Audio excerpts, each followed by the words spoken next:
Hii ni Operation Kigamboni sehemu ya 3. Video iliyopita sehemu ya pili, tuliweza kuona baada ya miezi kadhaa ya mapambano chini ya maji ya chumvi, Volvo ya kampuni ya Azania hatimaye imevutwa hadi gereji. Hapa ndipo safari nyingine ngumu inapoanza. Je, chuma hiki kilicholiwa na kutu kinaweza kurudi kwenye hali yake ya mwanzo?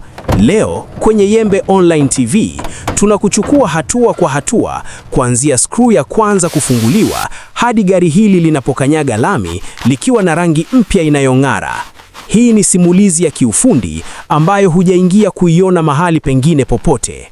Hatua ya kwanza gereji ilikuwa ni kuondoa adui mkubwa wa gari hili, chumvi. Mafundi walilazimika kutumia maji yenye pressure kubwa, high pressure jet wash, yaliyochanganywa na kemikali maalum za desalination.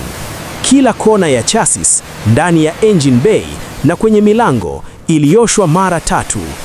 Chumvi ikibaki hata kidogo itasababisha kutu kuendelea kula chuma hata baada ya kupakwa rangi.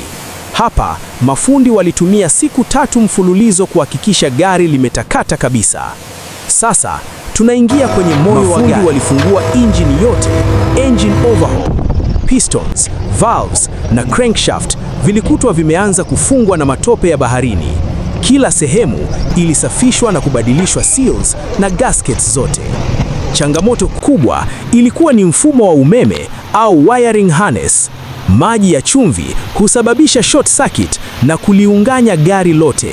ECU au kompyuta ya gari ilibadilishwa na kuwekwa mpya, huku waya zote zikipimwa kwa kutumia multimeter kuhakikisha hakuna hitilafu, resistance. Hii ni kazi ya kitaalamu inayohitaji subira na akili nyingi. Baada ya engine kukaa sawa, kazi ilihamia kwenye muonekano. Kutu ilikuwa imekula sehemu za bodi ya nje. Mafundi wa bodywork walitumia grinders kuondoa sehemu zote zilizoathirika na kulehemu chuma kipya. Baada ya hapo, gari iliingia kwenye hatua ya sandpapering na kupakwa primer kuzuia kutu ya baadaye. Hapa ndipo kampuni ya Azania ilipoamua kurudisha heshima ya gari hili. Rangi mpya ya bini sasa inaanza kuonekana kama gari jipya kutoka kiwandani. Siku ya kilele ilifika. Kila fundi gereji alisimama kando. Funguo iliwekwa kwenye ignition. Kwa mara ya kwanza baada ya siku 300, injini ya Volvo ilinguruma tena.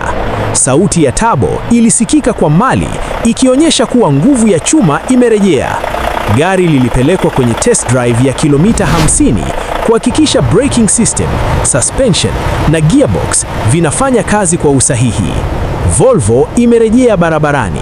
Sasa hivi likiwa limebeba nembo ya Azania, gari hili linaonekana likipishana na magari mengine barabara ya kuelekea bandarini likiwa na hadhi ya ushindi.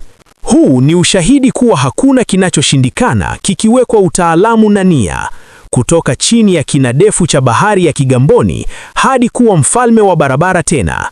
Tunawashukuru mafundi wote waliohusika katika muujiza wa kiufundi. Asante kwa kufuatilia simulizi hii ya kusisimua tangu mwanzo hadi mwisho hapa Yembe Online TV. Kama umejifunza kitu leo, usisahau kulike na kusubscribe. Mimi ni mtangazaji wako Fidelis Makenge, nikutakie wakati mwema.